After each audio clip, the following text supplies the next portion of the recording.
Uzbek Erika présente Salut le Turfu, le podcast qui explore le futur.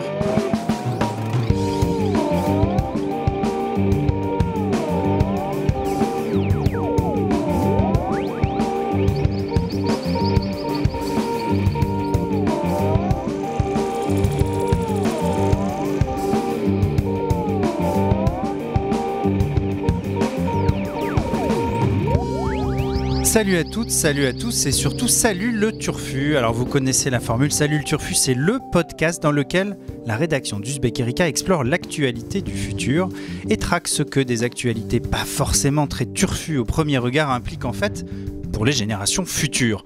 Alors il y a 15 jours, nous vous parlions des élections européennes, de la guerre techno-diplomatique entre les États-Unis et la Chine, de la convocation de journalistes français par la DGSI.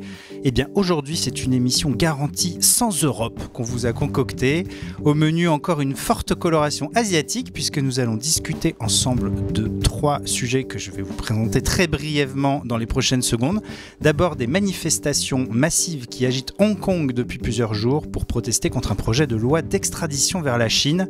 Rassurez-vous, si vous n'avez rien compris à ce que je viens de dire, si vous êtes passé à côté de cette info, son excellence Vincent Louquez va tout vous expliquer. Salut Vincent. Salut.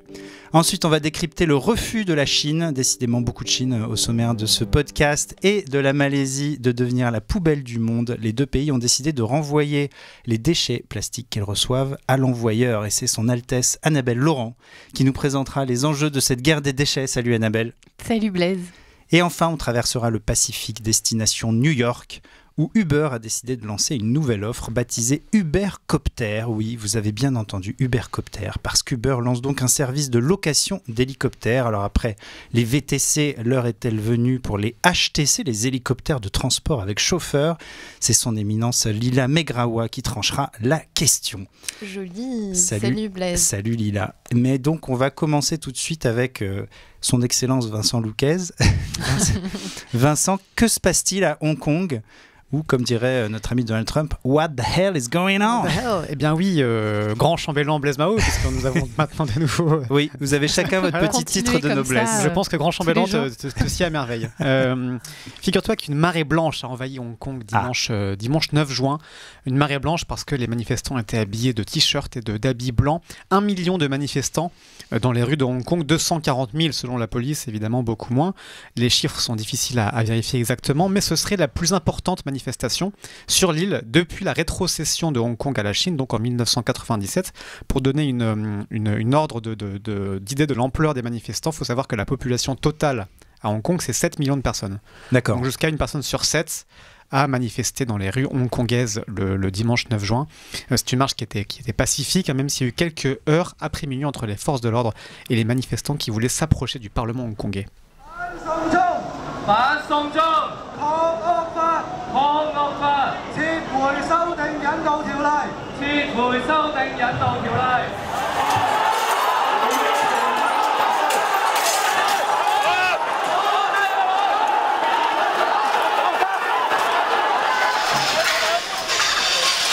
Voilà pour l'ambiance sur place. Les manifestations donc dimanche ont continué dans les jours suivants. Des affrontements ont encore eu lieu le mercredi 12 juin avec des échanges de projectiles fournis entre la police et les manifestants. Certains manifestants étaient équipés de parapluies pour se protéger des impacts et des gaz lacrymogènes des forces de l'ordre, ce qui faisait écho au mouvement des parapluies, le mouvement dit des parapluies de 2014, où déjà des centaines de milliers de Hongkongais manifestaient pour réclamer la démocratie et donc étaient équipés de parapluies pour se protéger, et ce qui était le symbole des marches à cette époque-là. C'est peut-être en partie le rappel de symbole qui a effrayé le pouvoir, puisqu'il a annoncé via le président du Conseil législatif, donc le Conseil législatif c'est le Parlement de Hong Kong, le report de l'examen en seconde lecture du projet de loi contesté. Alors de quoi s'agit-il ? Exactement. Voilà, allons-y. Le projet de loi en question, donc, qui a suscité la colère de la population, c'est un projet de loi donc, qui permettrait l'extradition vers les pays avec lesquels Hong Kong n'a pas encore d'accord, parce que Hong Kong, comme la plupart des pays, ont des accords juridiques avec ces pays étrangers, mais il restait quelques pays avec lesquels elle n'avait pas encore d'accord, et donc pour remédier à ça, elle a concocté un projet de loi pour pouvoir extrader les criminels supposés vers les pays concernés, dont la Chine. Et ce qui pose problème, évidemment, c'est la Chine, parce qu'il y a des craintes que de fortes répressions politiques s'abattent sur les Hongkongais s'ils pouvaient être extradés vers la Chine, que les opposants politiques, notamment, soient à la merci d'un système juridique très répressif de Pékin. C'est un sujet de tension extrême, parce qu'on sait que les Hongkongais sont très attachés à leur statut particulier. Pour refaire un petit peu l'histoire de cette ville, donc Hong Kong est une ville chinoise, mais qui appartenait avant au Royaume-Uni, qui avait été cédée au Royaume-Uni. Et dans l'accord de rétrocession de Hong Kong à la Chine, entre le Royaume-Uni et la Chine, l'accord prévoit une période transitoire de semi-autonomie de Hong Kong, qui puisse jouir de certaines libertés exceptionnelles jusqu'en 2047. Pendant 50 ans, en fait, entre la rétrocession en 97 et donc 50 ans plus tard, en 2047. C'est une fameuse formule, en fait, fameuse pour les Chinois, mais que les Chinois formulent ainsi, c'est un pays, deux systèmes. L'idée de dire que, en fait, il y a vraiment un seul pays, ce qui est cher pour la Chine de conserver l'unité du pays, mais qu'il y avait un système particulier qui s'appliquait à Hong Kong. Ça fait déjà quelques années que cette autonomie, elle est vraiment bafouée par la Chine et remise en question. Ce qui est évidemment pas innocent, puisque Hong Kong est la 3e place financière mondiale. D'après certains calculs, même par exemple, j'avais trouvé le calcul du Global Financial Center Index en 2018, qui notait que Londres et New York étaient les premières places financières et Hong Kong la 3e. Donc évidemment, l'enjeu géopolitique et l'enjeu financier est majeur, et donc la Chine veut mettre la main définitivement sur Hong Kong le plus vite possible. Sans attendre 2047. Sans attendre du tout 2047.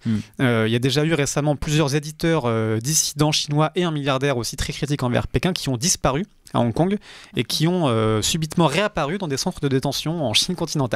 On comprend donc du coup l'inquiétude des Hongkongais d'imaginer une légalisation des extraditions vers la Chine. Pour compléter le tableau, il faut savoir que Hong Kong est aujourd'hui une semi-démocratie, beaucoup plus ouverte que Pékin évidemment, mais où le suffrage n'est que partiellement universel. C'est assez compliqué, mais y a pas, même s'il y a des élections, il n'y a pas de vrai suffrage universel.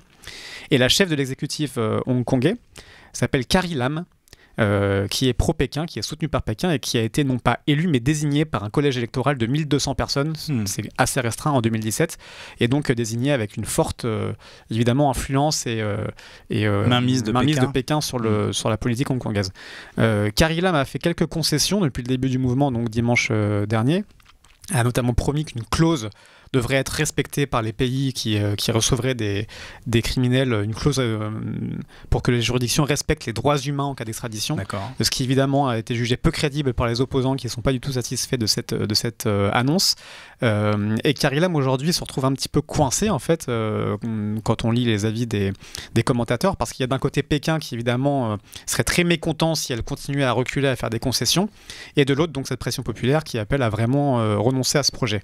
Aujourd'hui elle reste sur une ligne très dure et sur une ligne de répression des manifestants. 呢度咧違反法律係有後果嘅，呢個後果對於成年人好，對於年輕人好咧，都係一個好大嘅影響。J'ai travaillé mon cantonais pour vous faire la traduction. J'ai tout compris, c'est pas la peine. J'ai donc appris à cette occasion d'ailleurs que c'était le cantonais la langue dominante à Hong Kong contre le mandarin en Chine continentale. Là-bas c'est le cantonais. Vous savez tout maintenant.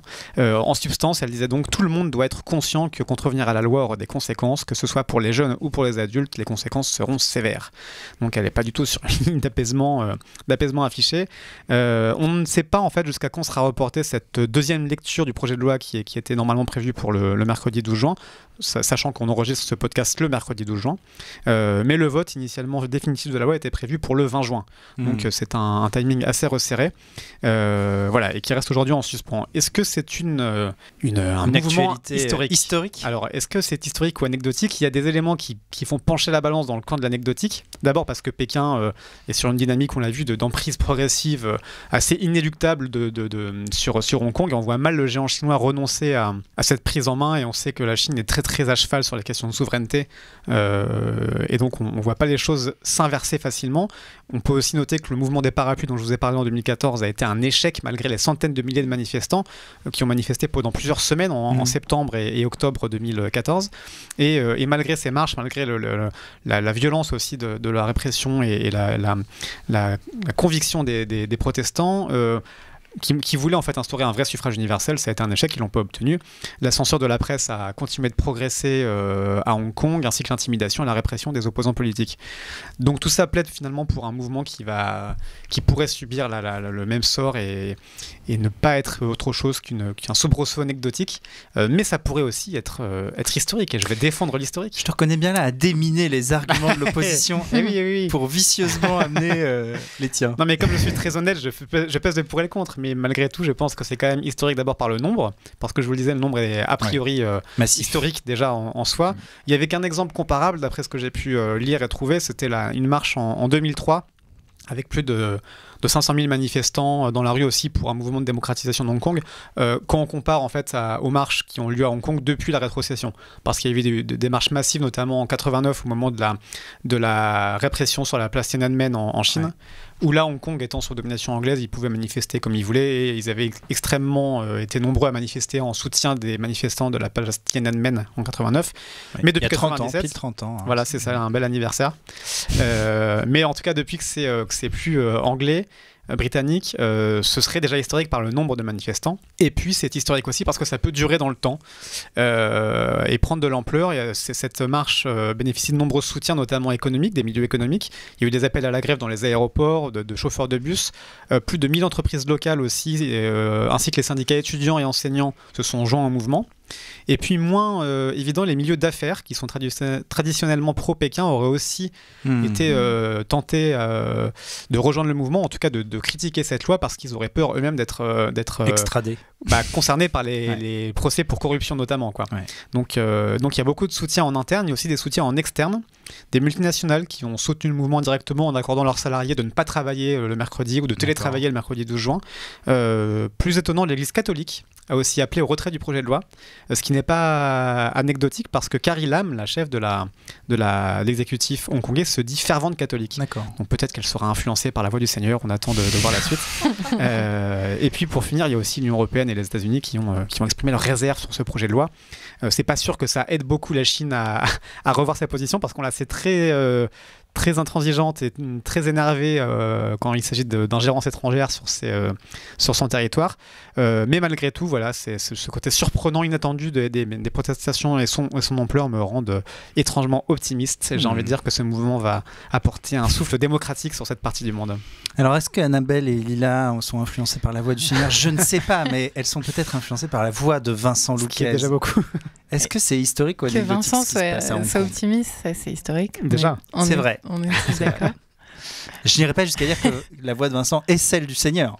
Ça, après, je laisse pas chacun... qu'on a sous-entendu. Annabelle, non, mais historique ou anecdotique ? C'est compliqué, il y a une deuxième lecture de la loi, enfin, on attend encore pas mal de choses, si je comprends bien. C'est feuilletonnant. Ouais, voilà. Pas dans un sens très marrant, mais... après, quand tu parles de répression, on pense aux Ouïghours, qui sont 1 million à être depuis 2 ans dans des camps de rééducation sous prétexte de lutte antiterroriste, et qui se font torturer et emprisonner loin de leur prélever famille, l'ADN sous couvert de visite médicale gratuite. Absolument. Donc on sait de quoi la Chine et Pékin est capable quand il s'agit de dissidents politiques. Donc ça, c'est un petit peu inquiétant. Mais après, c'est vrai que c'est difficile de... Sachant que peut-être qu'une fois que le podcast sera diffusé, il sera passé d'autres choses qu'on ne peut pas anticiper en plus. Donc, voilà. Ce qui en dit long sur le fait qu'on aurait dû garder ce sujet pour plus tard, mais vous êtes au pied du mur. Alors, historique ou anecdotique ? Je vais dire... Et en plus, par ailleurs, on vote sur le fait qu'il y ait une personne sur 7 dans la rue, ou qu'il y ait... Que le mouvement est historique. Sur la mobilisation. Voilà. Par la mobilisation. On vote sur la mobilisation, pas sur le projet de loi. Ah, t'es pas sûr. Ouais, non. Il y a hésitation là. Je vais dire anecdotique. Un pari sur l'avenir. Un pari sur l'avenir. Contrebalancer mon optimisme étonnant. Et c'est donc Lila qui va trancher ce débat. Est-ce que cette mobilisation massive hongkongaise moi, est tu m'as historique ? plutôt convaincue, notamment sur que c'est bel et bien historique. Notamment par rapport à ce que tu as dit, la mobilisation des entreprises. Il y a énormément d'entreprises qui effectivement ont menacé de migrer ailleurs par peur d'être dérangées dans leur activité. Moi, ce qui m'a un peu fait rigoler dans cette actu, c'est que ça a donné lieu à une énième passe d'armes, tu le disais, entre les États-Unis et la Chine. Tu as d'ailleurs Geng Shuang, porte-parole du ministère des Affaires étrangères, qui s'est fendu d'un « Nous appelons les États-Unis à être prudents dans leurs paroles et leurs actes ». Ce qui est bien le genre de Trump, s'ingérer dans les affaires de Hong Kong et dans les affaires traduire par « Fais gaffe, Coco ». Exactement. Ouais. Donc un historique. Donc un bon historique. Il y a un suspense de dingue. C'est historique. Voilà, c'est historique. Il y avait un suspense de dingue dans le studio. On va voir si c'est la même chose sur la deuxième actualité dont on va vous parler, dont Annabelle va vous parler, où on va aller encore en Chine, mais aussi en Malaisie. On va surtout, si j'ai bien compris. Ouais, on va surtout aller en Malaisie, je vous rassure, puisque c'est la Malaisie qui a annoncé le 28 mai qu'elle retournait à l'envoyeur des centaines de tonnes de déchets plastiques. Donc c'est 60 conteneurs qui ont été introduits illégalement dans le pays avec des fausses déclarations et qui viennent de 14 pays, parmi lesquels les États-Unis de Mr. Trump, le Japon, la France, le Canada, l'Australie et la Grande-Bretagne. Donc ces tonnes de plastique, elles s'accumulent dans des décharges à ciel ouvert, dans des usines de recyclage illégales qui sont nées un petit peu partout dans le pays. Ils sont parfois brûlés, ce qui libère des produits chimiques toxiques dans l'atmosphère, ou alors enfouis, ce qui contamine le sol et les nappes phréatiques. On va donc écouter la ministre de l'Énergie, de la Technologie, de la Science, de l'Environnement et du Changement climatique, Madame Yeo Bee Yin, qui nous disait ça le 28 mai. Malaysians, like any other developing countries, have a right to clean air, clean water, sustainable resources and clean environment to live in, just like citizens of developed nations. That is why we are here to urge the developed countries to also review their management of plastic waste and stop shipping garbage out to the developing countries. If they ship to Malaysia, we will return it back without mercy. Donc les Malaisiens ont le droit à un air sain, une eau saine, un environnement sain, tout comme ont droit les citoyens des pays développés. Nous exhortons les pays développés à cesser d'expédier leurs déchets dans notre pays et nous les retournerons sans pitié à leur pays d'origine. Donc la Malaisie suit l'exemple de la Chine qui avait décidé en janvier 2018 de refuser les arrivages de déchets plastiques venant d'autres pays. Et donc par voie de conséquence, un certain nombre de déchets dans la Chine ne voulaient plus se retrouver en Malaisie, ce qui a fait crouler la Malaisie sous les décharges jusqu'à donc cette annonce du gouvernement qui a un signe politique fort, même si les associations environnementales auraient souhaité une interdiction d'entrée de tous les plastiques, ce qui n'est pas le cas. Mais il y a bien quand même une dynamique qui va vers le refus d'être la décharge des pays développés et qui réveille l'Europe et qui lui dit « Hello, vous ne pouvez plus vous débarrasser de ce dont vous ne voulez plus à l'autre bout de la planète. » Et en fait, il y a toute une phase cachée du plastique dont le coût environnemental est énorme et dont on ne se rend pas compte quand il est lointain. L'exportation des déchets plastiques, c'est pas, quand on donne le chiffre, ça paraît pas énorme. Donc en 2016, c'est 4% des déchets plastiques mondiaux qui ont été exportés. Ça peut paraître peu, mais ça représente quand même 13 millions de tonnes. Et près de 50% proviennent des pays du G7. Exportés illégalement, c'est ce que tu disais aussi au début de ton intervention. C'est pas un circuit de recyclage qui se passerait là-bas. C'est souvent fait... c'est aussi en dehors des radars, quoi. C'est aussi légal, c'est-à-dire que quand Citeo a été interrogé sur la question, ils ont dit attention, c'est une toute petite partie l'exportation pour nous, ça fait partie de la valorisation, mais c'est 2%. L'immense majorité va en Europe. Donc il y a une partie légale, il y a une partie illégale. D'accord. Ce qui rend la question un petit peu plus complexe. Par ailleurs, on savait que cette crise arrivait puisque quand la Chine a renforcé ses normes de qualité sur les importations, jusqu'ici, les 2/3 de l'ensemble des déchets plastiques qui étaient exportés l'étaient vers la Chine. Donc, il y avait un rapport de WWF en mars dernier sur peut-on atteindre le zéro plastique en 2050 qui disait attention, on va avoir les changements commerciaux qui vont advenir après cette décision de la Chine vont avoir un impact énorme et pourraient empirer le problème. Ils estimaient que 111 millions de tonnes de déchets plastiques pourraient être déplacés d'ici 2030-2032 sans le système de gestion de déchets en Chine. Donc, tout ça pour dire que la décision malaisienne que la décision... Ah oui, alors, oulala, tu m'emmènes un peu trop loin, là. Ah, il y a encore d'autres arguments. Oui. Ouais. Non, pour dire que l'export reste évidemment une solution marginale, mais elle permet de nous rappeler en Europe à quel point le recyclage reste très très isolé et vraiment... Est-ce que vous connaissez le taux de recyclage des plastiques en France ? Pour l'avoir lu bientôt dans un papier des Je l'ai lu dans ton papier il y a moins d'une semaine, mais j'ai peur de dire une grosse bêtise. C'est quand même de 22%. Ouais, contre 31%. Ça y est, je suis devenu pessimiste. Mais on est des mauvais élèves européens, je crois. Voilà, la moyenne européenne est à 31%. Ouais. Donc une part vraiment significative part dans des décharges, donc est perdue. Une autre part est valorisée sous forme d'énergie.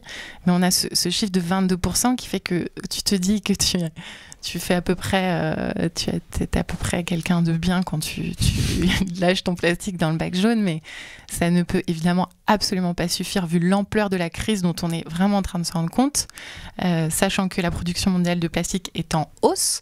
On vient d'apprendre là début juin que elle s'était élevée à 359 millions de tonnes de plastique produites en 2018 avec une hausse de 3,2% tirée par les États-Unis et la Chine. Et on sait que donc le chiffre, je vous parlais du 22%, mais le chiffre à l'échelle mondiale, c'est que plus de 75% de l'ensemble du plastique qui a déjà été produit depuis qu'on a du plastique sur cette planète est aujourd'hui un déchet. Donc les déchets sont partout avec les conséquences que l'on connaît pour la biodiversité. Notamment dans les océans. Sanitaire, les océans, etc.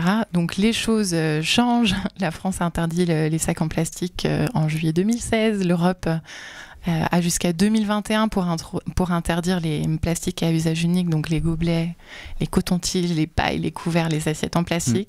Alors là, on pourrait être tenté de se dire que ce n'est pas grand-chose, mais toujours selon le même rapport du WWF, ça pourrait quand même permettre, si on se débarrasse de l'utilisation du plastique à usage unique, on réduit de 57% la production de déchets plastiques par rapport à un scénario de statu quo. Voilà. Mais tout ça pour dire que la décision de la Malaisie, elle est historique parce qu'elle formalise la guerre commerciale des déchets qu'on aurait pu voir venir, mais qu'évidemment on se prend dans la tronche parce qu'on ne sait pas anticiper, et parce qu'elle met au jour une réalité lointaine qu'on préfère oublier. Et est-ce que ces arguments ont réussi à convaincre tes camarades ? C'est ce qu'on va voir tout de suite, peut-être Vincent qui s'y connaît bien en plastique aussi. Le plastique, c'est pas fantastique. Non, je sais pas pourquoi je dis ça. À quoi ? Référence au groupe des années 90. Exactement. Groupe norvégien, je crois. Suédois. On va vérifier ça. On va fact-checker. Moi, tu parlais du rapport du WWF et j'avais noté un autre chiffre qui montrait bien aussi l'ampleur de cette crise. Alors, on sait que c'est une crise extrêmement cataclysmique pour les écosystèmes marins et pour les écosystèmes en général, mais aussi pour la santé humaine. Là, c'est aussi le WWF qui vient de sortir un rapport qui dit qu'on ingère tous en moyenne 5 grammes de plastique par semaine. L'équivalent d'une carte bancaire toutes les semaines qu'on ingère en buvant de l'eau, Alors, étonnamment, c'est la bière et le sel aussi qui sont les plus concentrés en résidus plastiques. Mince. Voilà. Il y a des chercheurs canadiens aussi qui viennent de trouver un truc un peu similaire. Ouais. De particules plastiques. Voilà, donc en fait, ça fait quand même énormément de plastique par semaine ingurgité à cause des déchets qui se c'est beaucoup aussi dans les vêtements, en lavant les vêtements que les microparticules tombent dans l'eau et après vont dans l'océan, etc. Donc il y a du plastique partout et effectivement, il y a une urgence absolue à agir. Et moi, j'avais envie de dire anecdotique parce que, anecdotique dans le sens où en fait, cette crise qui éclate et qui relève encore l'urgence dont tu expliquais bien, Annabelle, tous les enjeux et toute l'ampleur, ne va pas du tout changer non plus le cours de cette pollution. T'expliquais qu'elle est en hausse, en plus, la production de plastique encore aujourd'hui. Pourquoi ? Parce que la Malaisie n'a pas une voix suffisamment forte ou...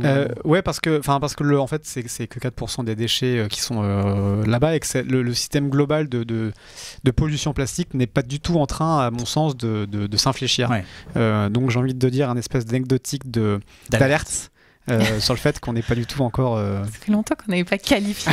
C'est vrai que je promets à nos auditeurs que le suspense qui est à son comble aujourd'hui dans ce podcast n'a pas été préparé en amont de ce podcast. C'est d'une spontanéité incroyable. Ouais.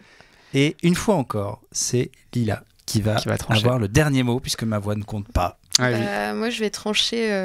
Tu m'as convaincu, Vincent. Je serais plutôt d'accord sur le caractère anecdotique, d'autant que si on voit, je m'étais noté les chiffres donnés par Le Monde dans un article de février 2019 sur le caractère un peu l'hôpital qui se fout de la charité. Très belle expression. En Chine. La Chine qui se targue d'être l'un des pays, si c'est pas le pays qui investit le plus aujourd'hui dans les énergies renouvelables et l'économie verte, mais qui à la fois investit à mort dans les énergies fossiles, notamment en Afrique. Dans cet article du Monde de février 2019, apparemment, il financerait l'essentiel des nouvelles capacités de production d'électricité, sachant qu'aujourd'hui, plus de la moitié des Africains n'ont pas accès à l'électricité, donc la Chine mise à mort sur ces nouvelles infrastructures. Sauf qu'en fait, au lieu de financer des projets verts, la Chine investit essentiellement dans des solutions fossiles et polluantes, tout ça pour exporter son charbon. La Chine construit notamment des centrales thermiques dont les 2/3 sont considérées comme très dangereuses ou dangereuses pour l'environnement. Donc pareil. Donc il n'y a pas que le plastique, c'est ça que tu veux nous dire. Anecdotique. Donc, très bien. D'alerte. Donc les Chinois en prennent pour leur grade aujourd'hui. C'est anecdotique. Très bien. Et maintenant, Lila, il va falloir convaincre, après avoir tranché le vote de tes petits camarades. Et je crois que tu vas nous faire quitter l'Asie pour la côte est américaine. C'est bien ça ? Tout à fait.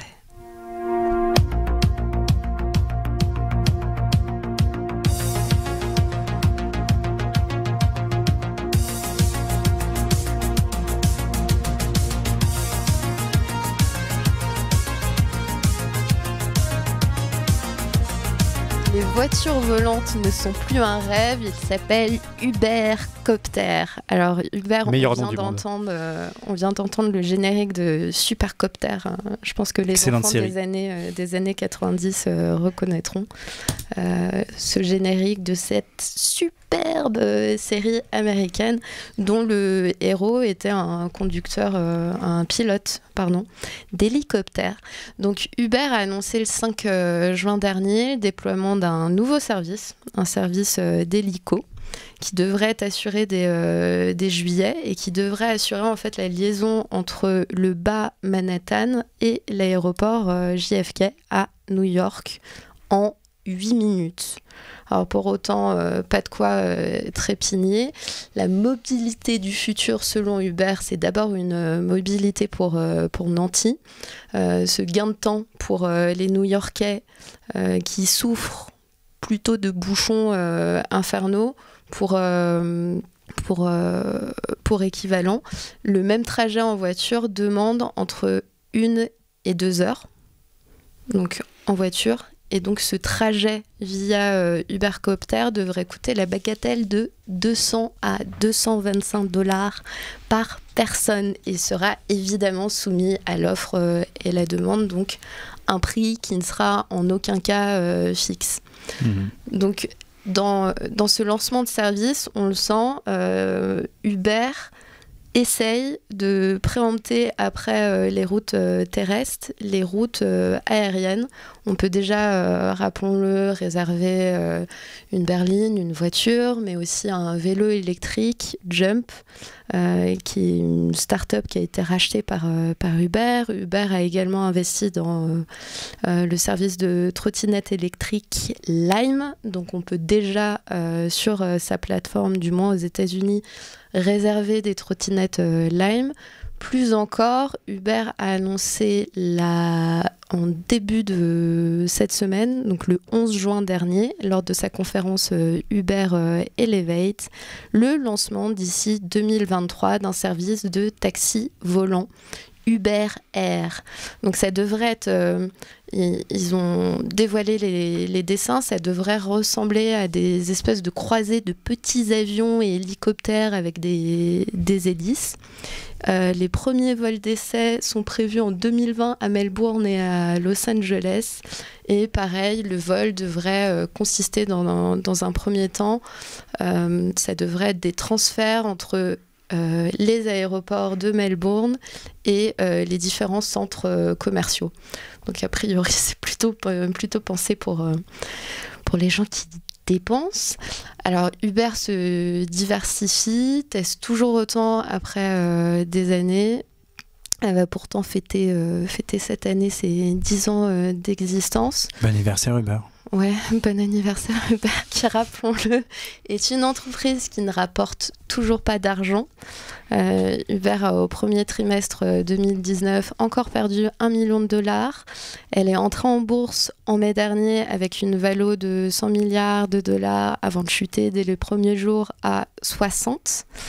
Alors c'est une entreprise qui se teste, ma foi, tout à fait normale, l'affaire des investisseurs, sauf qu'au-delà de la carrière économique peu reluisante de cette entreprise, on peut en pointer les méfaits, et on peut pointer par là les méfaits à la fois d'Uber et des autres acteurs de cette guerre de la nouvelle mobilité. Et alors, selon moi, cette annonce, c'est pas tant Ubercopter qui serait historique, c'est plus l'esquisse d'une nouvelle guerre des modes de mobilité, la guerre autour de ces nouveaux modes. Alors comme pour troller, je vais dire ça avec des guillemets, cette annonce d'Uber, du lancement d'Ubercopter. Lundi dernier, une personne est morte d'un crash d'hélicoptère à Manhattan. Oui, c'est un bon troll, ça. Oui, c'est un bon troll. L'hélicoptère se serait posé brutalement sur le toit d'un gratte-ciel au cœur de Manhattan, ce qui pose à la fois la question de la fiabilité de ces appareils, mais aussi on peut imaginer si le service devait amener à se multiplier, le boxon et... Le trafic. Le boxon des couloirs... aérien de la ville. Les bouchons d'hélico. Exactement. C'est pas le seul mort de cette nouvelle mobilité. Pareil, le 10 juin dernier, à Paris, un homme de 25 ans est décédé alors qu'il circulait sur une trottinette électrique. Il aurait refusé la priorité à un camion qui l'a percuté. Il est mort des suites de ses blessures à l'hôpital. Il y a également, même période, un piéton octogénaire qui a déjà succombé à un choc de trottinette à Levallois. Alors tout ça pousse la mairie de Paris à réguler. La mairie de Paris a annoncé il y a quelques jours différentes mesures en arguant que la ville comptait déjà 12 opérateurs de trottinettes et près de 20 000 trottinettes en circulation. Tout ça sans régulation au cadre légal clair jusque-là. Donc ces mesures devraient entrer en vigueur dès début juillet. Et il sera en vrac interdit de stationner sur les trottoirs. La vitesse sera limitée et bridée à 20 km/h dans toute la capitale et à 8 km/h sur les aires piétonnes. La circulation des trottinettes sera par ailleurs interdite dans tous les parcs et jardins. Et surtout, ils annoncent qu'ils n'autoriseront pas davantage de véhicules. Il y a une étude qui estimait que sans régulation, ces 20 000 trottinettes pourraient atteindre d'ici 2020 le double, soit 40 000. Donc on n'est pas prêt de voir des hélicoptères non plus dans Paris, vu qu'on est en train de limiter par les trottinettes. Le parc de trottinettes. Donc si j'ai bien compris, un historique en mode d'alerte sur c'est un signal d'une nouvelle guerre des mobilités. Alors pour moi, l'annonce d'Ubercopter, c'est anecdotique, mais en regard du caractère historique du boxon créé, moi je dirais historique quand on voit le boxon créé par tous ces nouveaux acteurs de la mobilité. Alors, peut-être Vincent, puis Annabelle. Oui, moi historique ou anecdotique, Ubercopter? J'avais envie de dire anecdotique mais pour une raison différente de l'argument de Lila, qui est qu'en fait je trouve vraiment anecdotique, on nous annonce une révolution qui en fait, comme tu le disais très bien Lila, sera juste un plaisir de Nanty. Ça me fait penser aussi vraiment, ça résume tout l'esprit Silicon Valley, quoi. C'est ce que fait Elon Musk avec sa Boring Company, son tunnel sous Los Angeles. Ce sera extrêmement cher, réservé à quelques poignées de milliardaires qui pourront réduire leur temps de parcours. mais c'est pas du tout quelque chose de généralisable. On avait fait aussi un article sur le sujet des voitures volantes il y a quelques mois, où on rappelait qu'en fait, en termes de capacité de transport, il y a beaucoup moins de capacité de transport qu'un avion, et c'est beaucoup moins fréquent et beaucoup moins capacitaire aussi qu'un transport en commun. Donc ça pourra jamais remplacer ces flux de transport-là.